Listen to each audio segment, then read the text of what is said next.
South India shopping mall the wedding మంత్ర సరికొత్త wedding collection south India shopping mall. నమస్కారం జగన్నాథం గారు. ఆహా, దయచేయండి దయచేయండి. నేను పుట్టి బుద్ధిరిగాక ఇన్నాళ్ళకి మా దేవి ఆలయానికి ఆ పార్వతీ పరమేశ్వరులే స్వయంగా నడిచి వస్తున్నట్టుంది. చాలా సంతోషం. జగన్నాథం గారు, మీ మాట కథంలేక వచ్చాం. అది నా అదృష్టం, మా ఆలయం చేసుకున్న అదృష్టం, మా ప్రజలు చేసుకున్న అదృష్టం. ఈశ్వర భక్తునిగా, అమ్మవారి బిడ్డగా ఆంధ్రదేశం అంతా ప్రసిద్ధికెక్కి అటు కాశీ విశ్వనాథుని ఆలయానికి అలంకరణగా నిలిచిన తమరు ఇవాళ మా ఆలయానికి రావడంతో మా జన్మ చరితార్థమైంది. జగన్నాథం గారు, దైవం అన్ని చోట్ల ఉంటాడని నమ్మే మనిషిని నేను. అయితే దైవాన్ని నమ్మే మనుషులు కొన్ని చోట్లే ఉంటారు. శిథిలమైన ఈ అమ్మవారి ఆలయాన్ని వేలకు వేల ఖర్చుతో పునరుద్ధరించిన మీరు, మీ గ్రామ ప్రజలు దైవభక్తులని అర్థమైంది. మీ మధ్య ప్రశాంతమైన ఈ పల్లె పట్టున అమ్మవారి ఆరాధనలో నా జీవితాన్ని గడపాలని ఆశించి వచ్చాను. వచ్చిన మీ జీవితాలు, ఇక్కడున్న మా అందరి జీవితాలు తరించే రోజు వచ్చింది శంకరాచార్య గారు. మంచి రోజు చూసి ఆలయంలో అర్చన ప్రారంభించండి. అలాగే. నమస్కారం.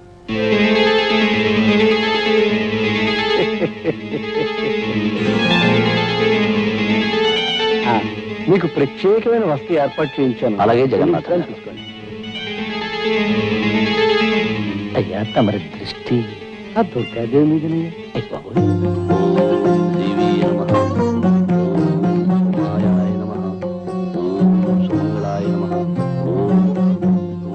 ఏకరూపాయ నమః, ఓం ఏకనాయకే నమః, ఓం మహారూపాయ నమః. ఆ మధ్య గోదావరి పుష్కరాల నాడు రాజమండ్రిలో ఆచార్య గారు అభిషేకం చేస్తుంటే కళ్ళారా చూశాను.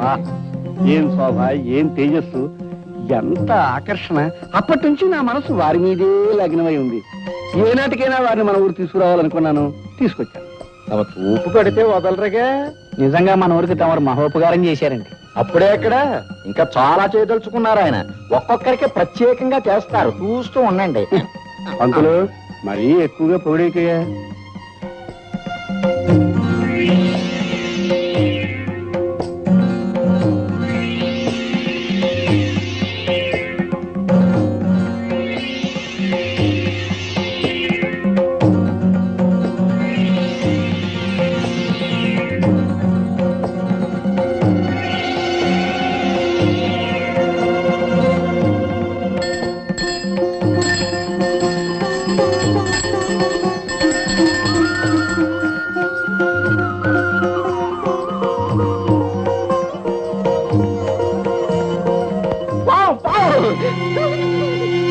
అది పావన్ అందరికీ తెలుసు. నువ్వు అరిచి చెప్పడం దానికి చంపే ఏర్పాటు చూడక. దేవుడు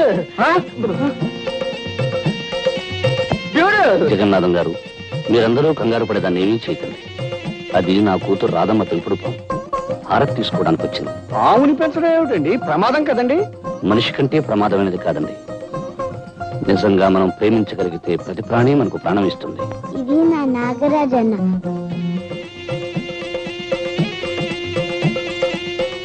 అందరూ దండం పెట్టండి. పెడతాం తల్లి, పెడతాం. కానీ పావును దూరంగా పెట్టు. రేపు పంతులు ముందు దండం పెట్టవయ్యా.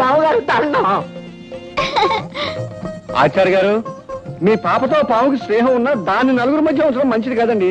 ఎందుకని అడగండి. అడగడం దేనికి, అది కాటేస్తే చచ్చి ఊరుకుంటాం కనుక. కనుక దాన్ని ఏ పుట్లోనే వదిలేయమని ఆ చెప్పండి. విషయం మేము ఆలోచిస్తాం. రామారాధా, భయపడకండి.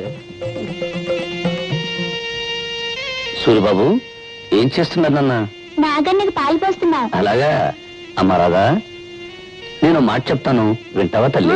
ఏమిటి నాన్న? రేపు మన నాగన్నని తీసుకెళ్లి పుట్టలో విడిచిపెడదామా? ఆహా, నేను ఒప్పుకోను.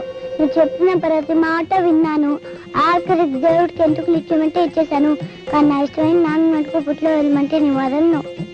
అది కాదమ్మా, నీ జుట్టు దేవుడికి ఇచ్చావు, పుణ్యం వస్తుంది. అలాగే మన నాగన్ని పుట్టలో విడిచిపెట్టావనుకో, ఇంకా పుణ్యం వస్తుంది. నాకు పుణ్యం వద్దు, ఏం వద్దు. నాకు నాగన్నే కావాలి.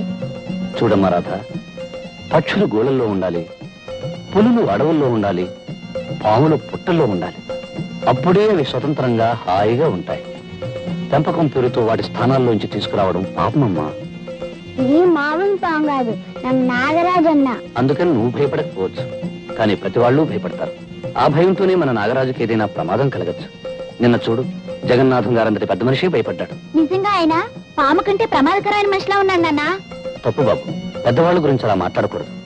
అమ్మా రాధ, నా మాట విని నాగరాజుని పుట్టలో వదిలేద్దామమ్మా. అవునమ్మా రాధ, పుట్టలో ఉంచినా ప్రతిరోజు వెళ్లి చూసి పాలు పోసి రావచ్చు. పైగా రేపు నాగపంచమి అంటే నాగరాజు పండగ అన్నమాట. పండగ రోజు తన ఇంట్లో వదిలేస్తే నాగన్న ఎంత సంతోషిస్తాడో తెలుసా? సరే అయితే. నమస్కారం శంకరాచార్య గారు. నమస్కారం జగన్నాథం గారు. రండి రండి, కూర్చోండి. తమరిని ఒక సహాయం అడగాలని వచ్చాను. సహాయం అయితే అడగక్కర్లేదు, చెప్పి చేయించుకోవచ్చు. ఏమీ లేదు. మోదుగులపాలెంలో మా మిత్రుడు పెళ్లి, దాన్ని మహానుభావులైన తమరి చేతి మీదుగా జరిపించాలని నా అభిలాష. కనుక తమరు కాదనకుండా సాయంకాలం వెళ్ళి ఆ శుభకార్యం జరిపించి రావాలి.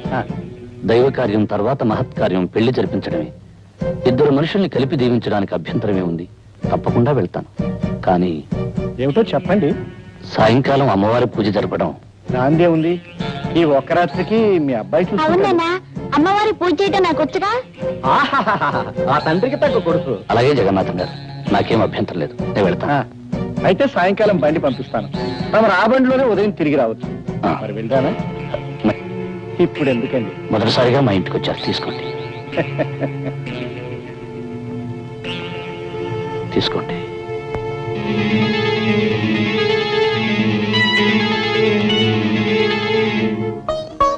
నాగరాజన్న, నాగరాజన్న, నాగరాజన్న, నేనెప్పుడూ ఒంటరిగా వదలలేదు. నువ్వు పుట్ల నుంచి బయటకు వస్తే ఎవరైనా ఏమైనా చేయొచ్చు. కనుక నీ పిలిచినప్పుడు తప్ప నువ్వు బయటికి రాకూడదు. సరేనా? ఒట్టే.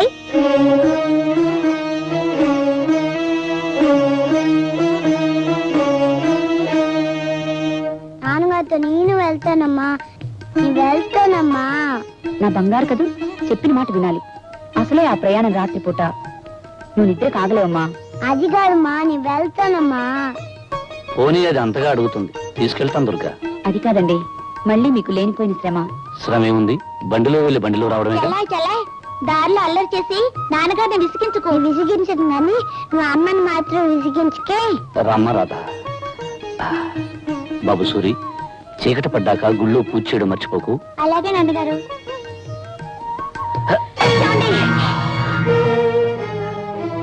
ఏం పర్వాలేదు, జాగ్రత్త. పదమ్మా.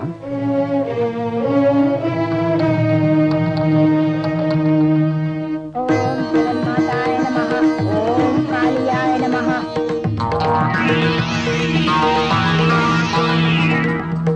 ఓం ధర్మశీలాయ నమః.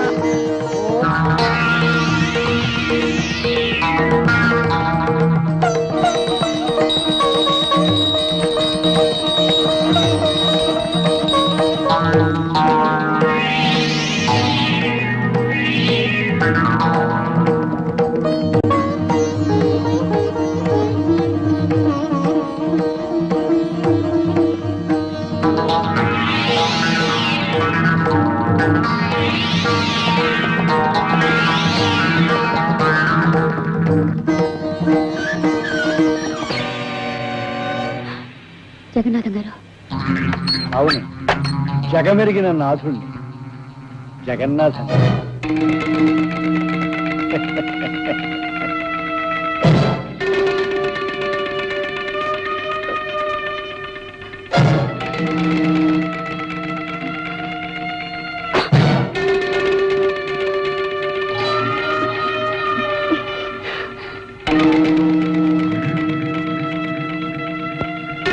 ఏమిటిది?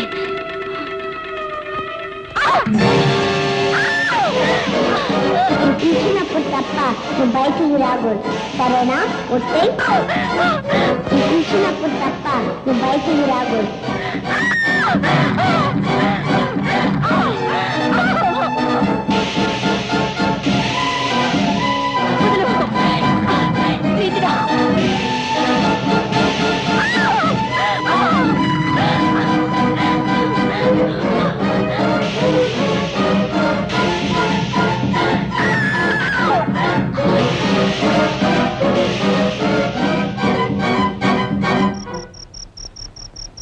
అమ్మా, అమ్మా, అమ్మా.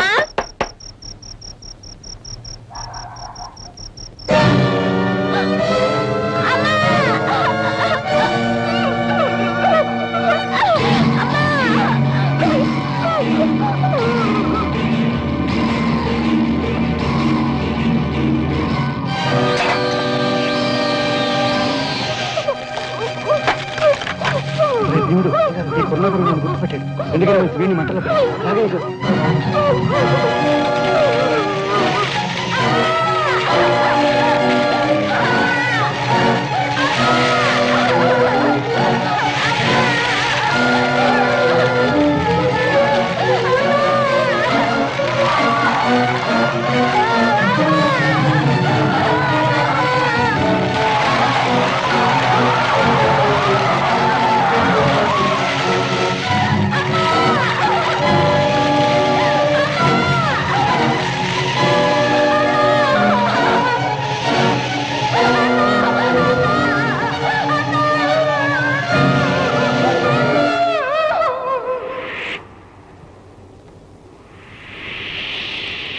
నాన్న నాన్న బాబు ఈ నాన్న మీద కోపంతో రావేమో మీ అనుకున్నా. నీడను తిరిగిన వాడిని మీ మీద కోపం ఎందుకు తెచ్చుకుంటాను నాన్న? అది కాదు బాబు, ఆయనన్న మాటలకు నువ్వు మనసు కష్టపెట్టుకొని అదేమిటమ్మా, ప్రేమతో ప్రాణంలా పెంచుకున్న మీకు కాకపోతే నన్ను మాటలనే అధికారం ఎవరికుంటుంది? అదేమిటి బాబు, పెంచుకున్నా పెరిగినా అంటున్నావు? నేనన్న మాటలు చెప్పిన విషయం నిజమే అనుకుంటున్నావా? లేదు బాబు, నిన్ను దారిలో పెట్టాలని ఆవేశంలో నువ్వు మా కొడుకువి కాదు అన్నాను, అంతేగాని. ఎందుకు నాన్న నన్ను ఓదార్చాలని ప్రయత్నం చేస్తావు? పాలు తెలుపు కాకి నలుపు అనేవి ఎంత నిజమో, నేను మీ కొడుకును కాదు అనేది అంత ఖచ్చితమైన నిజం. అవునమ్మా, చాలాసార్లు నాకు నిద్దట్లో అర్థం లేని కళ్ళలా కనిపించే దృశ్యాలకి అర్థం తెలిసింది. చెదిరి చెరిగిన గతము నాకు స్పష్టంగా గుర్తొచ్చింది. నేను మీకు నీటిలో కొట్టుకొచ్చి దొరికాను కదూ, ఆ ప్రవాహంలోకి నేను ఎలా పడ్డానో నాకు తెలిసొచ్చింది. దానితో నా కర్తవ్యం ఏమిటో కూడా నాకు ఇప్పుడు తెలిసింది. ఏమిటి బాబు, ఏమిటి నువ్వు అనేది? నాకు జన్మనిచ్చిన తల్లి చనిపోయి ఉండొచ్చు, కానీ నా తండ్రి నా చెల్లెలు బ్రతికి ఉంటారు. వాళ్ళు కలుసుకుని తీరాలి. అంటే మమ్మల్ని వదిలి వెళ్ళిపోతావా? ఈ లోకంలో ఎవరు ఎవరితో శాశ్వతంగా ఉంటారు. జన్మ ఇచ్చిన కన్నవాళ్ళని వదిలి కట్టుకున్న వాడితో కలిసి వెళ్ళిపోతుంది ఆడపిల్ల. 9 నెలలు మోసి కని పెంచిన తల్లిని వదిలి తన దారిని తన భార్యతో వెళ్ళిపోతాడు మగపిల్లవాడు. జీవితాంతం కలిసి ఉండాల్సిన ఆరుమగలలు ఎవరో ఒకరు ముందుగానే శాశ్వతంగా వదిలి వెళ్ళిపోతారు. ఎంత గొప్ప బంధమైనా కొంతకాలమే ఉంటుంది, కాలమంతా నిలిచి ఉండదు. ఏమంటారు? ఏమంటాం బాబు, నువ్వు చెప్పేదంతా నిజమేగా. అందుకే ఇంతకాలం దూరమైన నా వాళ్ళని ఒక్కసారి చూడాలని ఉంది.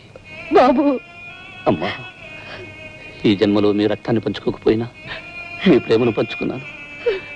వచ్చే జన్మలో మీ కడుపునే పుట్టాలని, మీ బిడ్డగానే ఎదగాలని ఆ దేవుణ్ణి మరీ మరీ కోరుతున్నాను. బాబు.